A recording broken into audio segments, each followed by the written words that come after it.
You know what? Here's where I want to start, yeah, because I feel like this point here is probably the point of which your whole life revolves around, right? I want to say, in my opinion, and that's the Matrix. Yep. Yeah, I want you to kind of break that down and explain it, because obviously, I'm assuming you get the name from the film and the whole, you know, what the film's about. Yep. But if you have to relate that to your life and life in general, what exactly is the Matrix? When I talk about the Matrix, I'm talking about the systems which have been created by society, which are deliberately designed to enslave. In the movie, the Matrix were used for our body heat, but here in this Matrix, we're used for our efforts and our energies.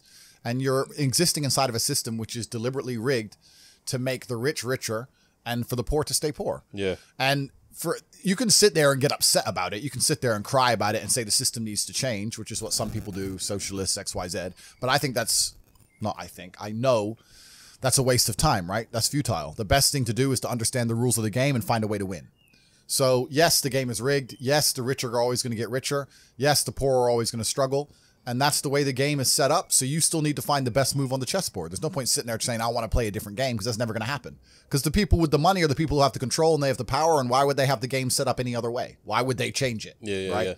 It's also the basic of economics. I think a lot of people don't understand the true basics of economics. And the basics of economics state that even giving money to the poor, it ends up back in the hands of the rich. There's no way to stop the rich getting richer. I've already explained this before, but I remember during COVID when they did the stimulus checks and they passed out all this free money to everyone, $1,000. In England, they gave a lot more money, but in America, everyone got like $1,400 each and everyone was happy about it, saying, oh, he's giving money to the poor.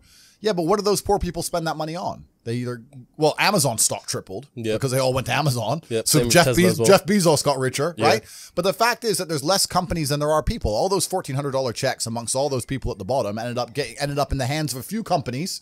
And the rich got richer, and you can't stop it. Doesn't matter if those people invested their money. Doesn't matter if they bought stocks. Doesn't matter if they bought a crypto. Doesn't matter if they bought a house, whatever. The people who have the assets and have the companies and have the control are always going to end up getting control of the currency, and they're always going to be richer. So that's kind of how it works. And it's getting worse and worse. It's have-nots and have-yachts.